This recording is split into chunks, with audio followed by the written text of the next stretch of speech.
Nous avons souvent l'impression que le judaïsme empêche ou brime l'expression de l'art, de toutes sortes d'arts, d'émotions. Peut-être que cette impression vient du fameux verset de la Torah qui interdit toute représentation. Mais bien évidemment, les choses sont beaucoup plus fines que cela. On ne peut pas être aussi catégorique. Et pour en parler aujourd'hui, j'ai le plaisir de recevoir un très grand artiste français, Gérard Garouste, peintre, graveur.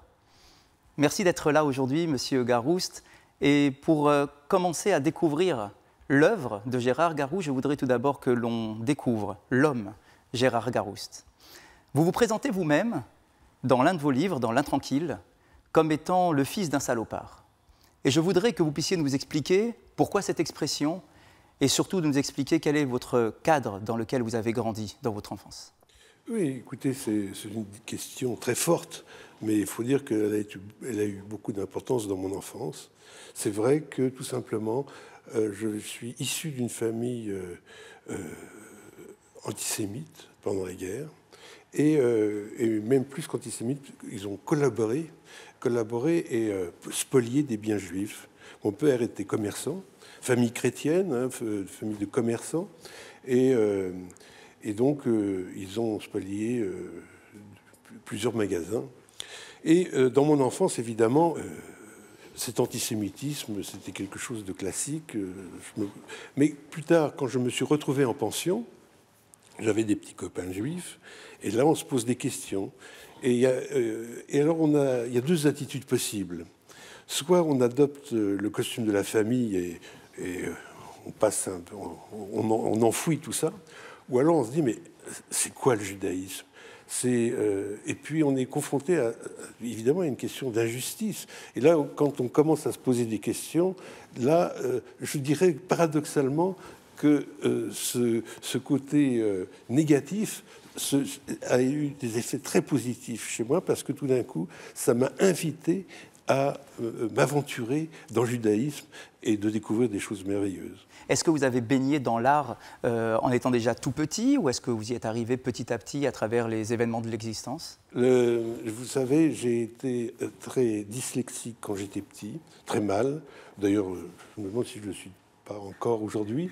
Et mon seul refuge, c'était le dessin. Même tout petit, j'étais très mauvais à l'école, tellement mauvais que j'étais dans une boîte de curé dans mon enfance, avant d'être en pension. Et dans cette classe, il y avait deux élèves. On était deux élèves à être tellement mauvais que l'abbé qui nous faisait la classe avait inventé une sous-classe de deux élèves. Donc on était dans cette sous-classe de classe, soit j'étais premier, soit dernier. Incroyable. Incroyable. Mais pour vous dire qu'on n'était même pas au niveau de la classe, c'était un désastre.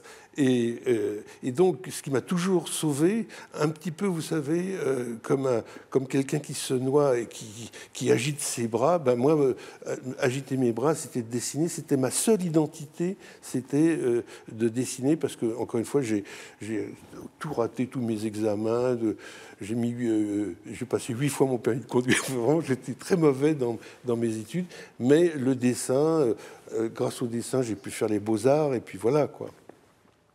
Vous me faites penser à un texte chassidique de l'histoire de deux souris.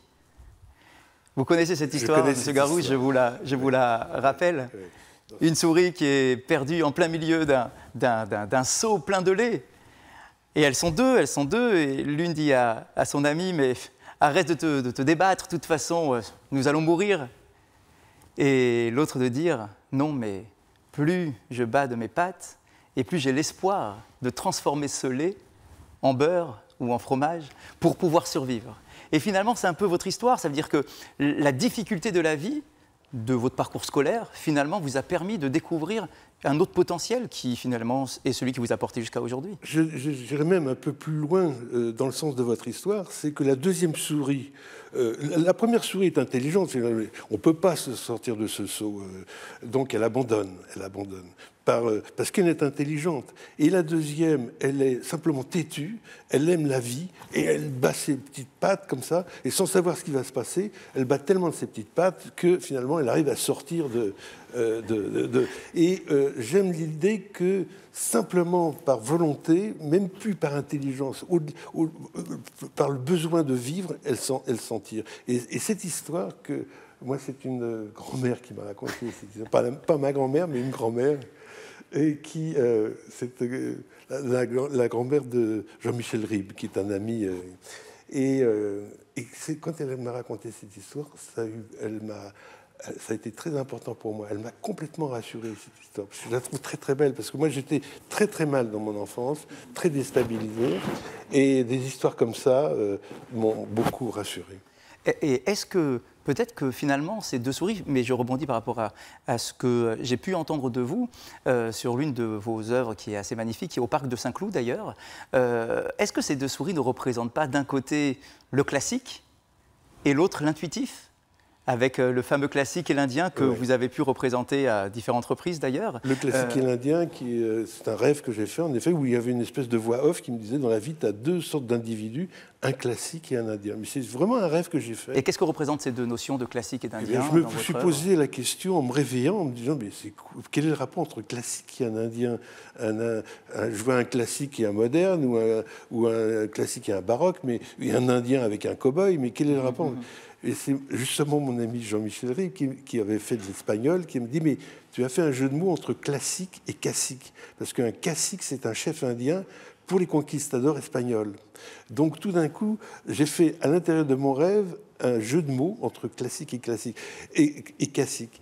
Et donc, si vous voulez, mon rêve, ça veut dire simplement que dans la vie, en effet, il y a des classiques avec un homme politique, etc., bien sous tout rapport, je dirais, raisonnable, intelligent. Et puis l'Indien, c'est quelqu'un qui est un peu dans la pénombre, qui se faufile, mais qui est du côté de l'intuition. Il est plus du côté de l'inconscient. Là, le classique est plus conscient, visible, etc.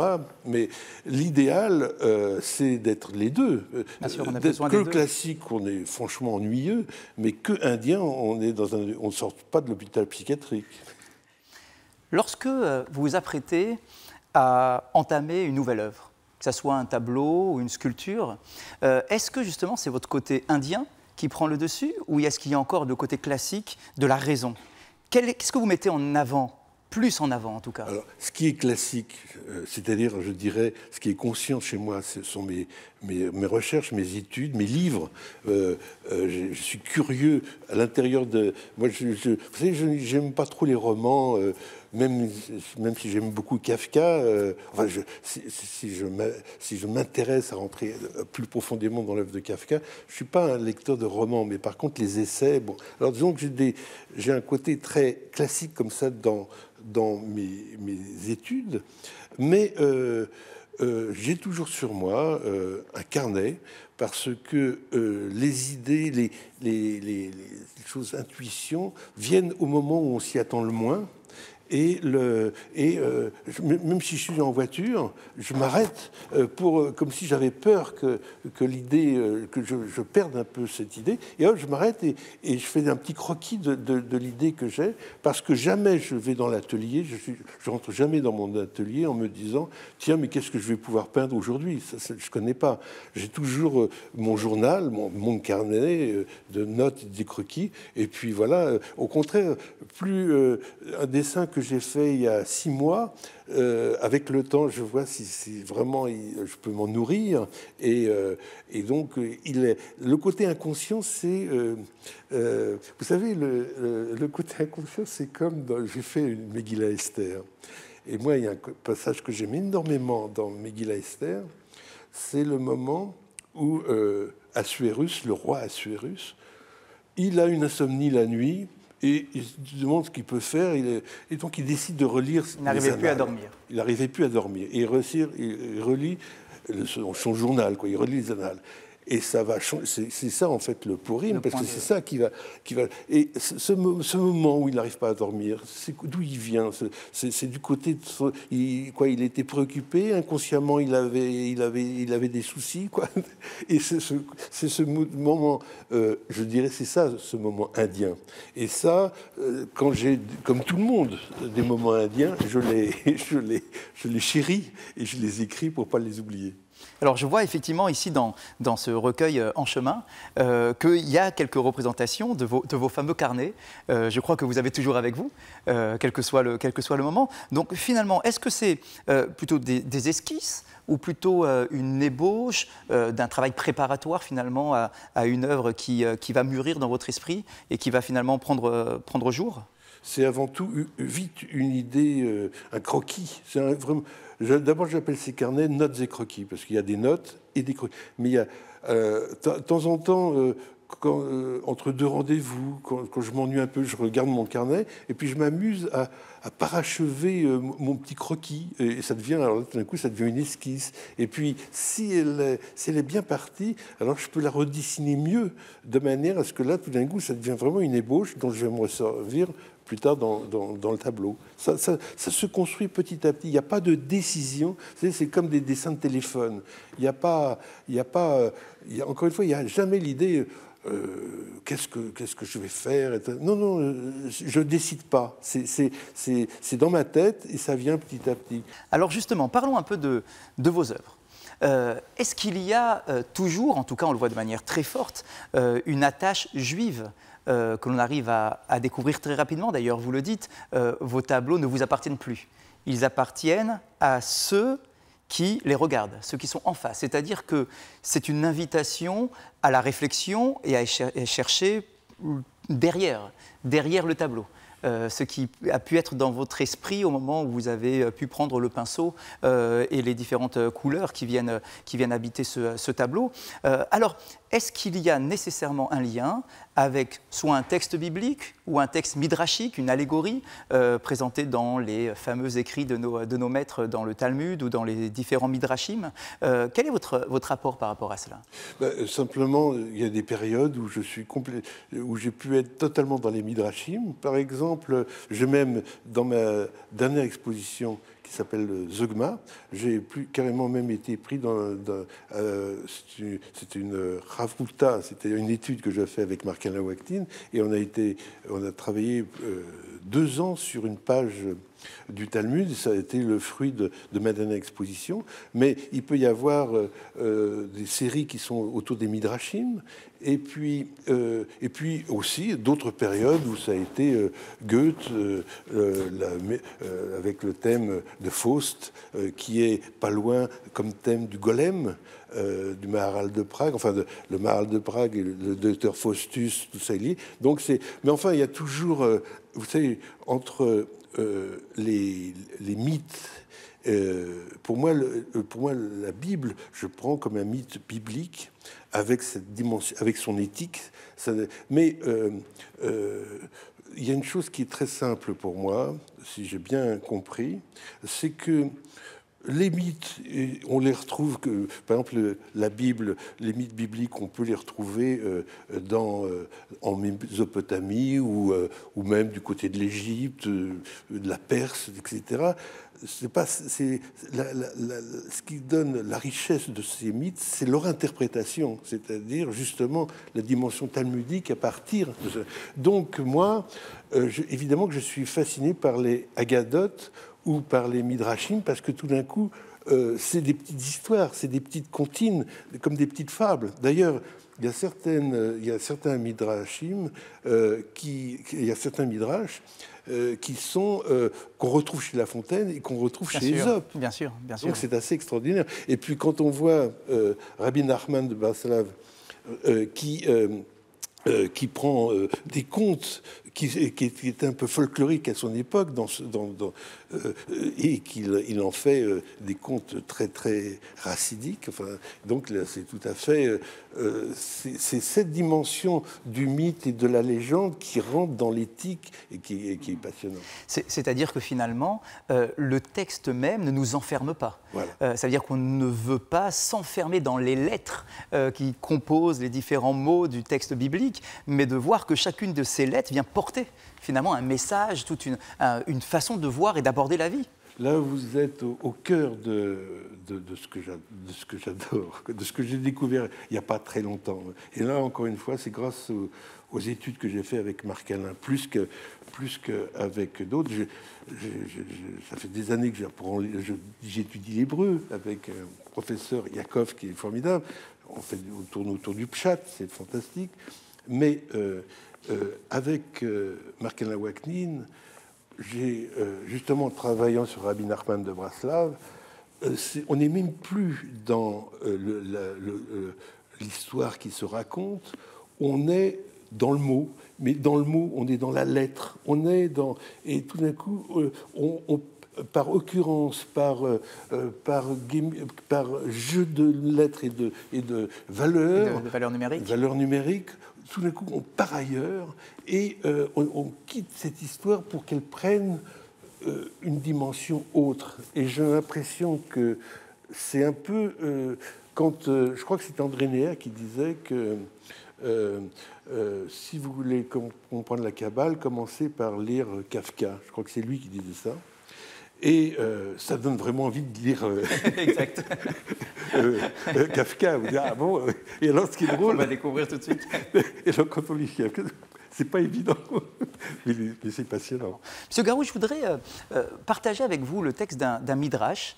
Je sais que vous êtes très friand de ces midrashim, pour essayer peut-être de rebondir, donner un sens profond à ce que peut représenter l'art dans la vision juive. Le texte du Midrash se situe juste à la fin de l'épisode du déluge. Au moment de la sortie de l'arche de Noé, Noé se retrouve donc en dehors de l'arche face à ses 3 enfants. Il a 3 enfants, Shem, Ham et Japheth. Ces 3 enfants, en réalité, représentent 3 éléments différents qui vont être maintenant la base de la nouvelle humanité qui se met en place. Ham, qui se dit en hébreu, enfin la traduction en français, c'est le chaud, représente tout ce qui est instinctif, justement. On en parlait tout à l'heure, c'est chaud, ça vient du cœur, sans forcément qu'il y ait de raison. Il y a Japheth, qui représente le beau. Et il y a Shem, qui lui représente l'étude. Shem est celui qui réside sous l'attente de l'étude de la Torah, c'est-à-dire de la prise de conscience de l'existence de Dieu sur terre. Et Noach, va s'adresser à chacun de ses 3 enfants. Une mauvaise lecture du texte nous ferait croire qu'il va maudire l'un de ses enfants. Mais on ne peut pas l'imaginer, je ne peux pas l'accepter. En réalité, lorsqu'il va s'adresser à Ham, en lui disant « tu seras le serviteur de tes frères », ce n'est absolument pas pour le soumettre dans un sens d'esclavage, pas du tout, mais plutôt pour créer un lien entre l'instinctif, Ham, qui est son identité, avec justement le beau et le raisonnable. Par contre, lorsqu'il s'adresse à son fils Japheth, le beau justement, il dit qu'il doit résider sous les tentes de Shem, c'est-à-dire que Noé crée un lien entre le beau et le bon. Alors je vous pose la question, est-ce qu'il y a un danger au beau? Est-ce qu'un beau qui serait assommant, qui nous priverait de toute liberté ou de toute faculté à réfléchir, à aborder les choses, est-ce que ce beau serait effectivement dangereux pour l'individu? En tous les cas, dans notre culture occidentale, le beau peut être très dangereux parce qu'il est porteur d'images subliminales. Dans la peinture de la Renaissance, à travers le beau, ça véhicule d'autres choses. Je peux vous donner un exemple très précis. Vous avez à Colmar un petit musée juste pour le polyptyque d'Issenheim. Et il y a un volet, comme dans tous les polyptyques, c'est peint par Grunewald, chef-d'œuvre de la Renaissance, Donc c'est très très beau, c'est une œuvre dont on ne revient pas en question parce que justement elle porte toute la beauté. Et donc entre beauté et vérité, il y a déjà du lien. C'est là le piège.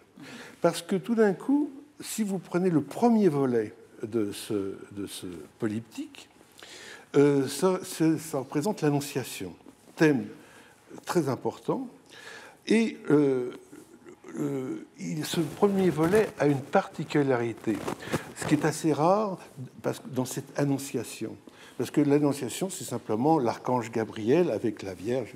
Mais là, dans ce polyptyque peint par Grunewald, il y a l'archange, la Vierge, et au pied de la Vierge, il y a l'évangile ouvert, l'évangile de Matthieu ouvert, écrit en latin. Mais ce qui est très rare, et si vous en trouvez un deuxième, vous me le montrez, ça m'intéresse, il y a dans ce même polyptyque, en haut, Isaïe, le prophète Isaïe. Parce que le verset qui est important, c'est le texte en français dit « Et d'une vierge naîtra un fils, Emmanuel ». Or, et d'une vierge, évidemment, là on tombe dans Betula. C'est ça, l'interprétation du terme. Or, on sait que rien que ce mot, Betula Alma, Betula Vierge, Alma, jeune fille, c'est porteur, ça a fait des guerres de religion. Et ce que je trouve de terrible, c'est qu'aujourd'hui, on n'a pas, même encore aujourd'hui, il n'y avait pas si longtemps, il y a eu l'anniversaire de Grunewald, de ce chef-d'œuvre de la Renaissance, et on n'a pas encore, on ne veut pas analyser cette histoire du rapport entre la peinture et le texte. Mais aujourd'hui, quand vous allez dans le musée, vous lisez, voilà, une vierge. Une vierge a mis au monde le fils qui va être Jésus, etc. C'est-à-dire qu'il n'y a pas de remise en question. Et là, ça passe par la beauté. Vous voyez ce que je veux dire? Oui, bien sûr. On n'est pas dans une étude philosophique, on n'est pas dans une étude historique, on est carrément dans une image subliminale qui passe directement de la beauté à la vérité. Là, c'est ça. Donc il nous faut un beau qui ait du sens, oui, et qui soit rattaché à finalement à du bon. Ou de la vérité. C'est ça, ou à la vérité. Vous savez, le nazisme, la beauté, il y a quelque chose de très beau dans les costumes nazis, noirs, blancs, rouges, etc. Il y a une vraie... les défilés, c'est une vraie beauté terrible, mais c'est très beau. Et ça se confond avec l'ordre, la vérité. Donc, dans la beauté, il y a quelque chose de subliminal. On peut parler d'autres termes, mais la beauté est dangereuse. Et d'ailleurs, moi, personnellement, le paradoxe, c'est que je fais des tableaux, mais d'une certaine manière, mes tableaux sont de mauvais goût pour beaucoup de monde, et la beauté est un piège. Je souhaite qu'on ne soit pas dupe de la peinture. Alors, maintenant, il faut voir les sujets qu'on aborde en peinture. Mais vous savez qu'à la Renaissance, il y avait des couleurs. Violet, c'était la couleur de la connaissance. Jaune, c'était la trahison. Alors, évidemment, Judas était... Donc, nous, on est quand même... Là, on parle en France. Notre culture, dans la peinture, vient de la Renaissance. Et la Renaissance, c'est très beau. Il y a tous les chefs-d'œuvre de la Renaissance, mais c'est bourré de messages subliminaux qui vous orientent la pensée. Alors ces différents tableaux sont exposés, que ce soit dans des galeries ou dans des musées, et je voudrais que l'on profite de l'occasion pour faire un petit détour vers le musée d'art de Tel Aviv. Est-ce que, Gérard, est-ce que vous connaissez ce musée? Oui, je connais, oui, je l'ai visité. Et surtout, je l'ai connu à l'époque de Yona Fischer. Il était question de parler d'une rétrospective à l'époque, mais ça fait très longtemps. Et puis, voilà, les années passent et peut-être qu'un jour, je ne sais pas l'avenir, mais c'est un très, très beau musée, surtout depuis qu'il y a eu des travaux, il n'y a pas si longtemps que ça. Alors, voyageons ensemble vers ce musée d'art de Tel Aviv. Munch, Picasso, Kandinsky, Modigliani. Qui aurait cru que la résidence de Meir Dizengoff, le tout premier maire de Tel Aviv, deviendrait un musée d'art moderne mondialement connu? Pourtant, chaque année, Près d'1 million de visiteurs venus du monde entier se pressent aux portes de la rue Shlomo Ameler. La création du musée d'art de Tel Aviv remonte à 1932, il y a 86 ans. Il a été conçu selon la vision du premier maire de Tel Aviv, Meir Dizengoff.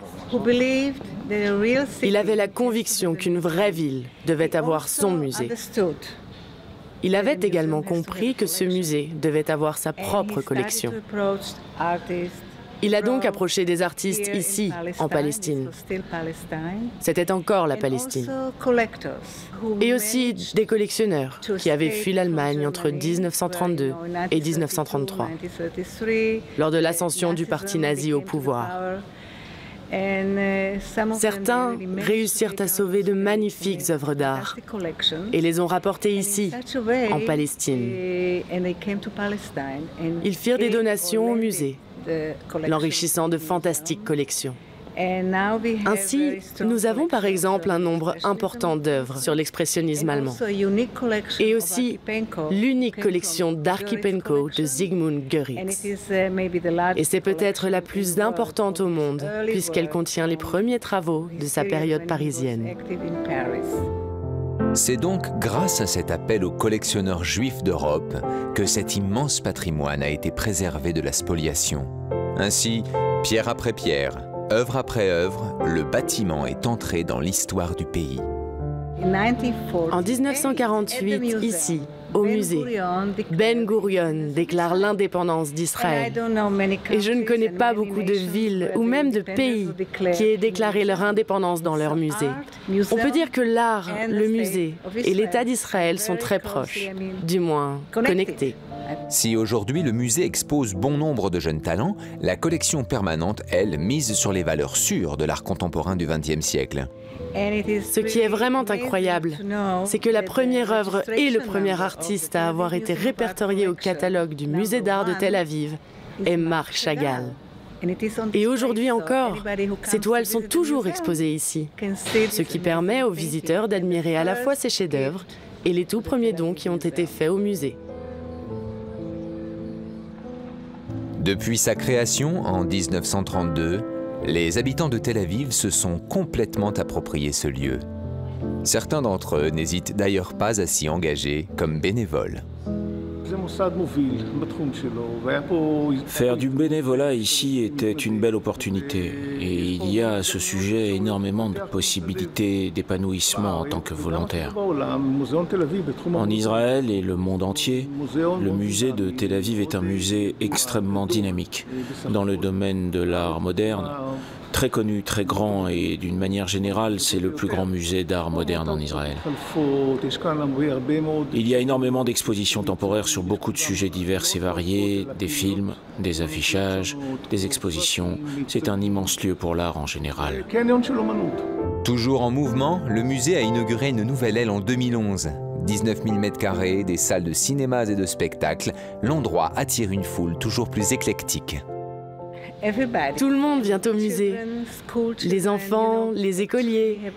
Nous avons même des programmes pour les tout-petits. Et c'est ce que je préfère. Voir tous ces enfants assis en rond dans le hall d'entrée, ébahis devant ce qu'ils découvrent. C'est comme s'ils étaient en train d'assister à un miracle. Et nous avons aussi bien sûr des programmes pour toutes sortes de personnes, pour les plus âgés, les touristes, les habitants de Tel Aviv, enfin, pour tout le monde, quoi. Cette nouvelle aile offre un espace entièrement dédié à l'art israélien, une véritable découverte pour les visiteurs. Je suis venue ici parce que je suis étudiante en muséologie. Je m'intéresse beaucoup aux musées, aux galeries, à l'art. C'est ce dans quoi j'aimerais travailler. J'ai pu voir des œuvres impressionnistes que je ne m'attendais pas à trouver ici. Des œuvres post-impressionnistes, contemporaines, modernes, des années 60 et 70. C'est un beau mélange de plein de choses et j'ai vraiment beaucoup aimé. Je suis vraiment très impressionnée par les collections de ce musée.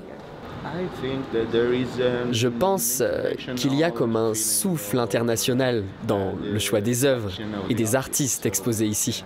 Et je ne vois pas vraiment de différence entre ces expositions et celles que j'ai pu faire à New York ou même en Italie. J'aime cette inspiration internationale, la respire internazionale, comme on dit en Italie. Le musée d'art moderne de Tel Aviv est aujourd'hui l'un des lieux majeurs de la vie culturelle foisonnante du pays. Alors Gérard, si vous voulez bien, je voudrais que l'on puisse analyser quelques-unes de vos œuvres. Tout d'abord, j'ai remarqué, à travers différents tableaux que vous présentiez, la place très particulière que vous donnez à l'âne. Est-ce que vous pouvez nous dire pourquoi et qu'est-ce qu'il représente dans votre lecture et puis bien évidemment dans la lecture peut-être juive et midrashique? Vous savez, justement, l'âne, je l'ai rencontré Hamor dans mes cours d'hébreu avec mon professeur. Et tout de suite, j'ai été... le mot lui-même, c'est là où tout d'un coup, on n'est plus dans l'image, mais dans le sens. C'est Kramor, c'est la même racine que matière. Et c'est pas un hasard si, dans Zacharie, par exemple, il y a l'idée du Messie qui arrive sur un âne. D'ailleurs, dans ce verset, il y a l'âne, l'ânesse et l'ânon. Comme ça, on est sûr de ne pas... Exactement. Et exactement, en réalité, pour avoir les termes hébraïques, le mot chamor, donc l'on traduit par âne, la matière c'est chomer, mais comme vous le savez, comme vos téléspectateurs le savent, en hébreu il n'y a pas de voyelles, c'est-à-dire qu'il n'y a que les consonnes, donc les trois lettres de la racine sont exactement les mêmes, donc la matière, la matérialité, l'âne, et finalement tout l'enjeu de l'existence est de savoir qui prend le dessus. Est-ce que c'est l'âne ou est-ce que c'est l'esprit ? Alors ça, c'est déjà le commentaire. Mais tout simplement, l'âne, il y a aussi, dans la manière dont il est utilisé dans le pshat, c'est-à-dire, à un moment donné, j'aime énormément ce passage, où c'est le passage de Balaam, l'ânesse de Balaam. Et c'est un des moments les plus importants au niveau des prophéties, parce que Balaam est un prophète idolâtre. Et son chef de guerre, Balak, lui dit viens maudire les troupes d'Israël. Et c'est l'ânesse qui ne veut pas y aller, parce qu'elle voit l'ange qui lui dit n'y va pas. Et Balaam tape son ânesse, parce que lui, il voit rien, il ne voit pas l'ange. Et c'est l'ânesse. Moi, j'aime beaucoup ça. C'est l'ânesse qui parle à Balaam et qui lui dit « Mais enfin, tu ne vois pas cet ange qui me dit de ne pas y aller, etc. » Finalement, il ira. Dieu, finalement, lui dit « Tu peux y aller. » Donc, il va maudire, comme prévu, les troupes d'Israël. Et au moment où il est face au campement d'Israël, il donne des louanges, qu'elles sont belles, tes tentes, etc., des très beaux versets.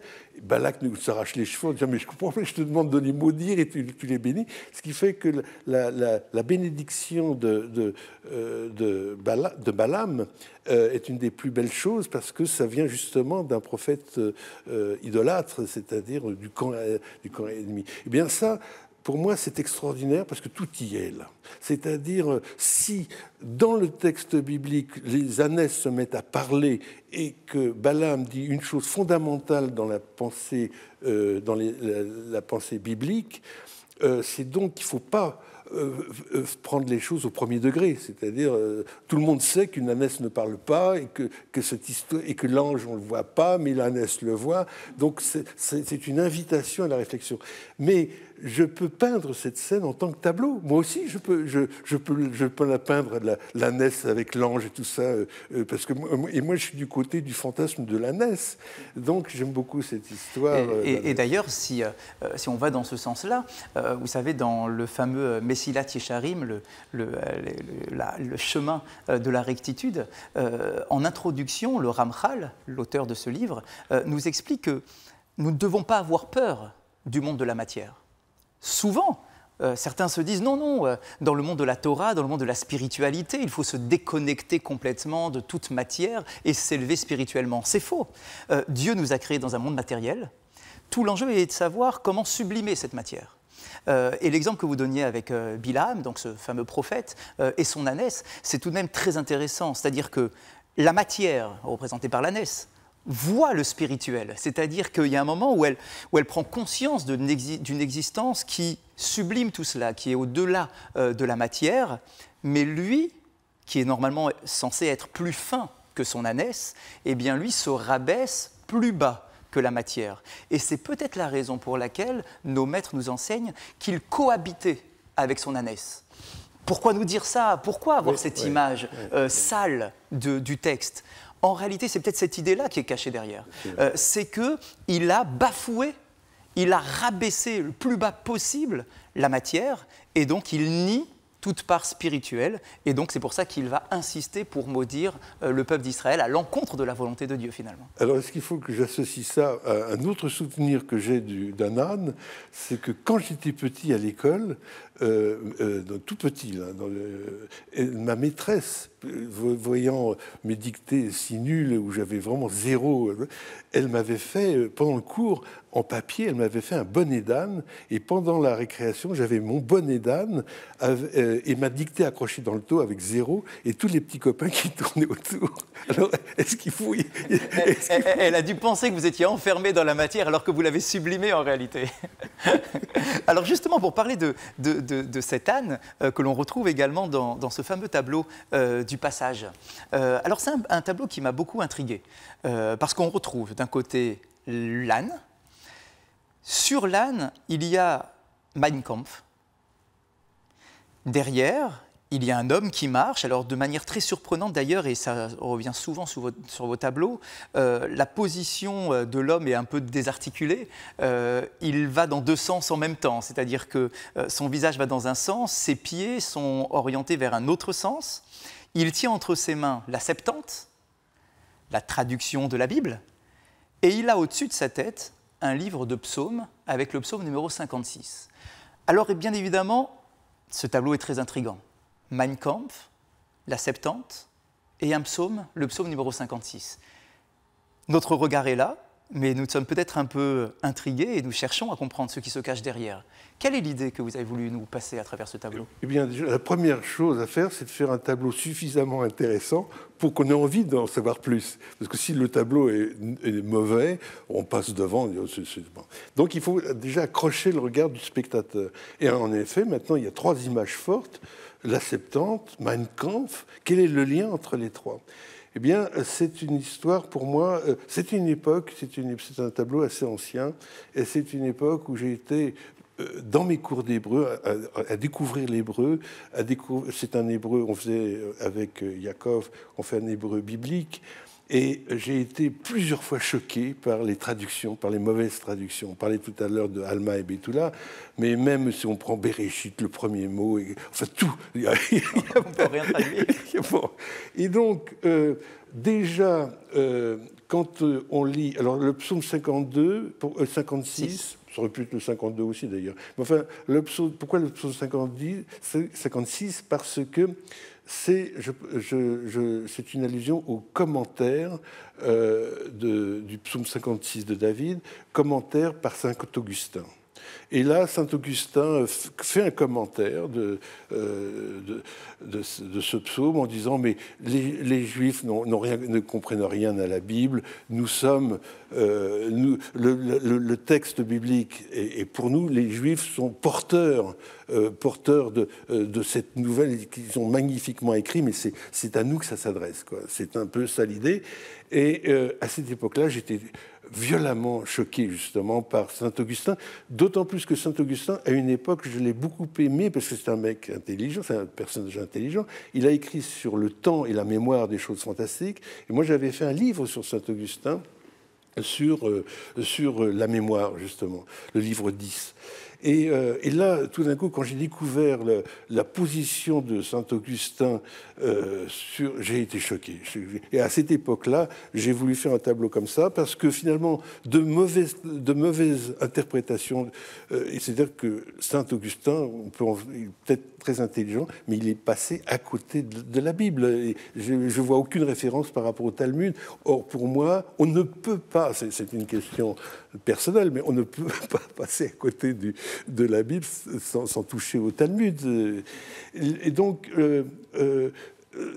c'est l'effet papillon entre Saint-Augustin, la Septante, où il y a des grandes erreurs d'interprétation aussi, et puis ça va de plus en plus grave pour moi, ça va jusqu'à Mein Kampf, c'est-à-dire une mauvaise compréhension du judaïsme avec un côté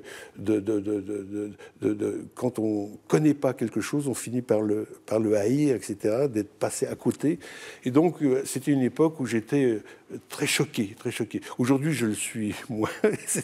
Je ne ferai plus des tableaux aussi violents que ça, mais pour moi, à cette époque-là, je voyais vraiment un rapport qu'on pouvait discuter entre les commentaires de Saint-Augustin, la Septante et Mein Kampf. Alors c'est très intéressant de remarquer que dans la tradition juive talmudique notamment, lorsqu'on nous parle donc de la Septante, l'origine de la Septante, à l'époque de Ptolémée, qui avait la plus grande bibliothèque qui puisse exister à ce jour-là, avec toutes les sciences, toutes les connaissances, et il lui en manquait une.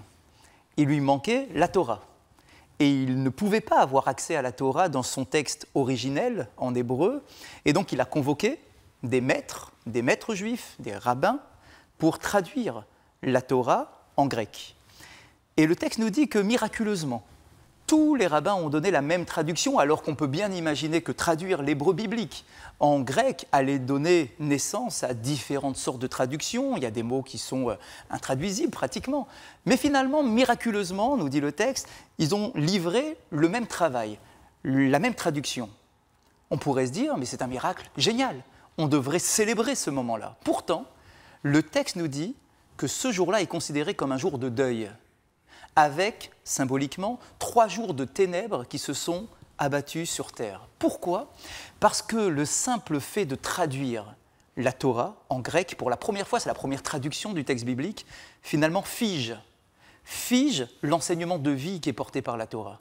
Et lorsque l'on fige cet enseignement, finalement, eh bien, on tue toutes sortes d'interprétations. Et si je tue toutes les sortes d'interprétations, je tue l'autre.